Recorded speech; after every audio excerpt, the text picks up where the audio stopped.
आप ट्रेडर हैं और बजट के दिन ट्रेड करना चाहते हैं तो ये वीडियो आपके लिए बहुत ही ज़्यादा यूजफुल होने वाली है, क्योंकि इस वीडियो में आपको एक ऐसी परफेक्ट स्ट्रेटजी और ऐसा गजब का सेटअप बताऊंगी कि जिससे आप मार्केट के जो फास्ट मूवमेंट है, आप लोगों को पता है कि यहाँ पे जो बजट वाला दिन है वहाँ पर कितने फास्ट मार्केट में मूवमेंट आते हैं, कितना मार्केट वॉलेटाइल होता है, उसमें ज़रूरत है एक परफेक्ट स्ट्रेटजी की और एक अच्छे सेटअप की, तभी आप मार्केट में यहाँ पे पैसा बना पाएंगे।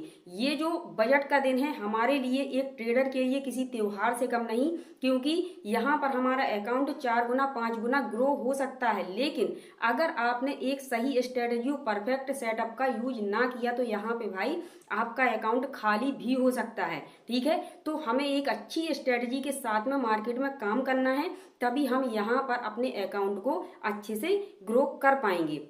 आप लोगों को पता होगा, जो लोग ट्रेड करते होंगे, कि जैसे ही मार्केट में जैसे ही बजट वाले दिन 1 फरवरी को जैसे ही निर्मला सीतारमण जी यहाँ पर स्पीच स्टार्ट करती हैं तो मार्केट में कितनी गजब की मूवमेंट होती है, मार्केट कितना ज़्यादा वॉलेटाइल होता है, बड़ी बड़ी कैंडलों के साथ मार्केट अप डाउन करता है। उन बड़ी कैंडलों में हमें कैसे एंट्री लेनी है कि हम उसमें फास्ट प्रॉफिट बना पाएँ और वहाँ से एग्जिट भी कर पाएँ, क्योंकि आप लोगों को पता होगा कि जैसे ही निर्मला सीतारमण जी जैसे ही यहाँ पर स्पीच देना स्टार्ट करती हैं, उनका बोला हुआ एक एक वर्ड मार्केट के लिए कितना ज़्यादा ज़रूरी होता है। उस हर एक वर्ड का जो हमारे जितने भी लोग हैं, किसी भी वर्ग के लोग हों, चाहे वह बिजनेसमैन हो, चाहे वह जॉब वाले लोग हों, चाहे वह मजदूर वर्ग हो, चाहे वह किसान वर्ग हो, हर लोगों पर यहाँ पर इस बजट के हर शब्द का इफेक्ट पड़ता है, प्रभाव पड़ता है। जैसे ही उनके द्वारा बोले गए वो शब्द जो जिस भी सेक्टर के लिए बोले जाते हैं, वहाँ पे आपने देखा होगा कि उस कंपनी के शेयर एकदम से जंप करने लगते हैं और मार्केट में बहुत ही तेजी से आपको मूवमेंट देखने को मिलने लगता है। तो इसी मूवमेंट को हमें किस तरीके से पकड़ना है, कैसे हम इसमें ट्रेड करेंगे, कैसे हम अपनी अच्छी एंट्री को प्लान करेंगे, कितने कैपिटल के साथ में हमें मार्केट में काम करना है ताकि हमारा कैपिटल भी सेव रहे और हम मार्केट में अच्छे से काम भी कर पाएँ। तो वीडियो को देखिए, पूरा देखिएगा, तभी आपकी समझ में आने वाली है कि कैसे हमें कौन सी स्ट्रेटजी का यूज करके मार्केट में काम करना है। अगर आपने वीडियो को स्किप किया तो आप बहुत ही ज़रूरी पॉइंट को यहाँ पे मिस करने वाले हैं। और अगर बिल्कुल फ्री में ऑप्शन ट्रेडिंग सीखना है तो हमारे चैनल पर सीरीज चल रही है बिल्कुल ही फ्री में और बेसिक लेवल से आप वहाँ पे ऑप्शन ट्रेडिंग को सीख सकते हैं। तो चलिए हम समझते हैं उस स्ट्रेटजी को जो मार्केट में बजट वाले दिन आपको एक बहुत ही अच्छा आपके अकाउंट को ग्रो कराने में आपकी। चलिए तो अब हम समझते हैं बजट वाले दिन की स्ट्रेटजी को कि 1 फरवरी को हमें कौन सी स्ट्रेटजी का यूज करके मार्केट में अच्छा खासा प्रॉफिट करना है। ठीक है, आप लोगों को पता है कि हमारे यहाँ इंडियन मार्केट में 4-5 इंडेक्स हैं जिनमें हम आसानी से ट्रेड कर सकते हैं। निफ्टी, बैंक निफ्टी, सेंसेक्स, फिर निफ्टी। ठीक है, ये हमारे इंडेक्स हैं जिसमें हम आसानी से ट्रेड कर सकते हैं। ठीक है, तो आप किसी भी इंडेक्स में यहाँ पे ट्रेड करें, आसानी से कर सकते हैं। लेकिन मेरे हिसाब से आप यहाँ पे सेंसेक्स में ट्रेड करें तो आपके लिए ज़्यादा सही होगा। क्यों? क्योंकि यहाँ पे जो बजट की बाद जो एक्सपायरी है वो सेंसेक्स की एक्सपायरी है। ठीक है, तो आप अगर सेंसेक्स में ट्रेड करेंगे तो यहाँ आपको प्रीमियम थोड़ी सस्ते मिल जाएंगे, क्योंकि आपको पता होगा कि यहाँ पे आईवी कितनी ज़्यादा होने वाली है, कितने प्रीमियम आपके महंगे होने वाले हैं। अभी से ही आपको इस चीज़ का अंदाज़ा चल गया होगा कि यहाँ बहुत ही महंगे प्रीमियम आपको मिलने वाले हैं। तो आप यहाँ पर अगर सेंसेक्स में ट्रेड करते हैं, ठीक है, तो आप यहाँ पर थोड़ी से कम कैपिटल का यूज करके भी ट्रेड कर सकते हैं। ठीक है, तो ये हो गई भाई इंडेक्स की बात। अब हमारा दूसरा पॉइंट है इसमें टाइमिंग, कौन से टाइम पर हमें ट्रेड करना है। तो देखिए यहाँ पर pre speech and post speech, मतलब कि पहले तो आपको यहाँ पे स्पीच के पहले ट्रेड करनी है। ठीक है, मतलब कि जब स्पीच स्टार्ट होने वाली हो, ऐसा नहीं कि यहाँ पे 9:15 पे मार्केट ओपन हुआ और आप ट्रेड करने को बैठ जाएं। उसमें कुछ देखना है, मार्केट के मूवमेंट को समझना है, तभी ट्रेड को करना है। ठीक है, तो प्री स्पीच मतलब स्पीच के पहले आपको ट्रेड को प्लान करना है और बाद में जब स्पीच खत्म हो जाए, ध्यान दीजिएगा, जब स्पीच यहाँ पे हो जाए, बीच स्पीच में नहीं आपको एंटर होना है। बीच स्पीच में ट्रेड मत कीजिएगा, नहीं तो आप यहाँ फंस सकते हैं। ठीक है, पोस्ट स्पीच मतलब कि जब यहाँ पे स्पीच खत्म हो जाए तब आपको ट्रेड को प्लान करना है, ठीक है। तो आपको यहाँ स्पीच के पहले और स्पीच के बाद आपको यहाँ पे ट्रेड लेना है, ठीक है। चलिए अब हम बात करते हैं टाइम फ्रेम, कौन से टाइम फ्रेम पर हमें यहाँ पे ट्रेड करनी है, बेस्ट टाइम फ्रेम क्या होता है। वैसे तो देखिए सभी लोग इंट्राडे में 5 मिनट के टाइम फ्रेम पर ट्रेड करते हैं, ठीक है। सभी लोग, मैं भी 5 मिनट के टाइम फ्रेम पर ही ट्रेड करती हूँ, लेकिन बजट वाले दिन 5 मिनट की कैंडल, आपको इतनी बड़ी बड़ी कैंडलें मार्केट में बनती हुई दिखेंगी, समझ में ही नहीं आएगा कि कहाँ एंट्री लें, क्या स्टॉप लॉस लगाएं। बहुत बड़े बड़े स्टॉप लॉस यहाँ बनेंगे 5 मिनट की कैंडल के, बता रही हूँ। तो 5 मिनट में अगर आप एंट्री लेंगे तो आप यहाँ पे अपने रिस्क रिवॉर्ड को सही से यहाँ पे मैनेज नहीं कर पाएंगे। तो आपका जो टाइम फ्रेम है वो होना चाहिए 1 मिनट का, ठीक है। 1 मिनट के टाइम फ्रेम पर आपको यहाँ ट्रेड करनी है, ठीक है। 1 मिनट के टाइम फ्रेम पर ट्रेड करनी है। अब जो टाइम फ्रेम है उसमें मेन क्या है, 1 मिनट। क्यों? क्योंकि 1 मिनट में आप अपना रिस्क रिवॉर्ड मैनेज कर लेंगे, सही तरीके से आप अपने एसएल को भी मैनेज कर लेंगे और यहाँ आप आसानी से एग्जिट भी कर जाएंगे। लेकिन आपको इसमें ध्यान ये रखना है कि जब चार्ट पर 1 मिनट की कैंडलें बनती हैं, ठीक है, जैसे मान के चलिए इस तरीके से चार्ट चल रहा है। अब चार्ट जैसे ही यहाँ रुक जाए, ठीक है, जैसे ही यहाँ चार्ट रुक जाए, एक रेंज बनाने लगे, तो उस रेंज को आपको मार्क करना है।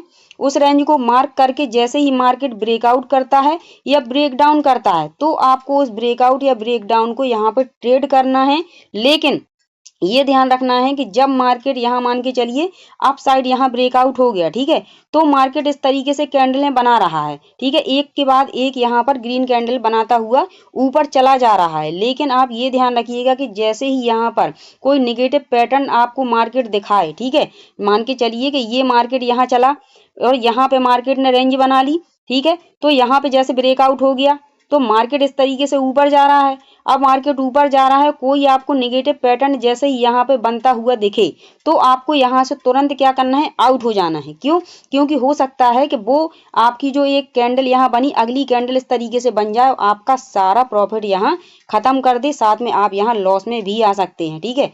तो आपको यहाँ पे जैसे ही एक के बाद एक कैंडल बनती है तो आपको यहाँ से निकल जाना है, अपने प्रॉफिट को बुक कर लेना है, ठीक है। इस तरीके से आपको 1 मिनट टाइम फ्रेम पर काम करना है। ध्यान रखिएगा, रेंज को ट्रेड करना है। जैसे ही यहाँ जो रेंज है, रेंज बनेगी, उसका ब्रेकआउट हो या ब्रेकडाउन हो, ऐसे ही डाउन साइड है कि डाउन साइड अगर ब्रेकडाउन होता है और यहाँ पे जैसे ही रेड कैंडल बनना स्टार्ट होती है और कोई अगर आपको यहाँ पॉजिटिव पैटर्न दिखता है, तो तुरंत आप यहाँ से अपना प्रॉफिट बुक करके मार्केट से आउट हो जाइए, ठीक है। आउट होना पड़ेगा, तभी आप यहाँ पे सेफ रह पाएंगे, ठीक है। इस तरीके से आप 1 मिनट टाइम फ्रेम पर काम कर सकते हैं, ठीक है। अब देखिए, अब बात आती है कि आपका रिस्क रिवॉर्ड आप कैसे मैनेज करेंगे, क्या आपका रिस्क रिवॉर्ड होना चाहिए। तो देखिए, इसमें जो मूवमेंट है बहुत ही फास्ट होते हैं, तो आप इसमें 1:1 या 1:2 के लिए नहीं जाएंगे, ठीक है। 1:2 1:1 इतने में आपको ट्रेड नहीं करना है, ठीक है।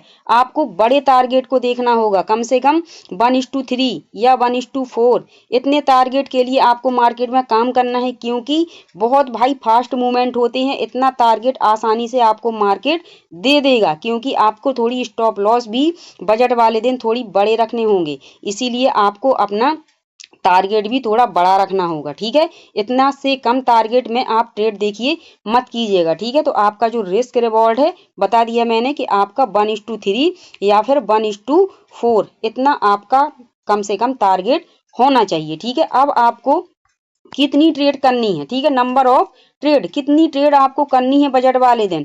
ये मत सोचिएगा कि 9 बजे 9:15 पे मार्केट ओपन हो गया, 9:30 बजे तक भाई ट्रेड पर ट्रेड करते रहेंगे, ऐसा मत कीजिएगा। ऐसा करेंगे ओवर ट्रेड में अकाउंट खाली हो जाएगा, फिर बाद में बैठ के रोना पड़ जाएगा, ठीक है। तो यहाँ पे आपको जो नंबर है ट्रेड की, कितनी ट्रेड लेना है, आप यहाँ पे ज़्यादा से ज़्यादा 4 ट्रेड लीजिएगा, ठीक है। 4 ट्रेड आपको लेना है। क्यों? क्योंकि यहाँ पे आप ज़्यादा ट्रेड मत कीजिएगा। पता चला कि आप करते रहें 10 15 20 ट्रेड कर लें, सोचा स्कैल्पिंग कर रहे हैं तो आराम से करते रहें, ऐसा मत करिएगा, ठीक है। यहाँ 4 ट्रेड कीजिएगा। एक आप प्री स्पीच में 2 ट्रेड कर लीजिएगा, ठीक है, और 2 ट्रेड आप पोस्ट स्पीच में कर लीजिएगा। मतलब कि स्पीच स्टार्ट होने के पहले यहाँ 2 ट्रेड और स्पीच खत्म होने के बाद यहाँ 2 ट्रेड, यानी कि आपको टोटल 4 ट्रेड करनी है, ठीक है। आपको 4 ट्रेड करनी है, ठीक है। अब बात करते हैं यहाँ पे ट्रेड टाइप, किस तरीके की आपको यहाँ पे ट्रेड करनी है, मूवमेंट ट्रेड करनी है, स्कैल्पिंग ट्रेड करनी है, तो भाई आप स्मार्ट ट्रेडर बनिएगा उस दिन, ठीक है। जब आपको मूवमेंट मिले, जैसा मूवमेंट मार्केट दिखाए तो आपको उसी मूवमेंट में एंट्री करनी है। मतलब कि आप ये देखिएगा कि मार्केट का मूवमेंट किस साइड है। मार्केट अप साइड जा रहा है तो आपको अप साइड एंट्री बनानी है, मार्केट डाउन साइड आ रहा है तो आपको डाउन साइड एंट्री बनानी है, ठीक है।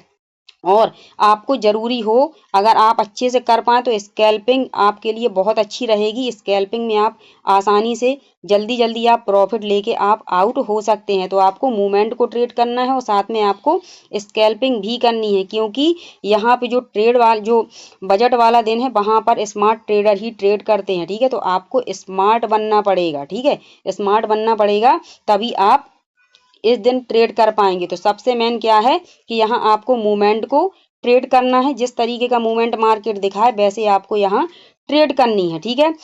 कुछ लोग ऐसे भी है मार्केट में जो समझ नहीं पाते मार्केट में कौन साइड का यहाँ पे मूवमेंट आ रहा है, कहाँ मार्केट का डायरेक्शन है।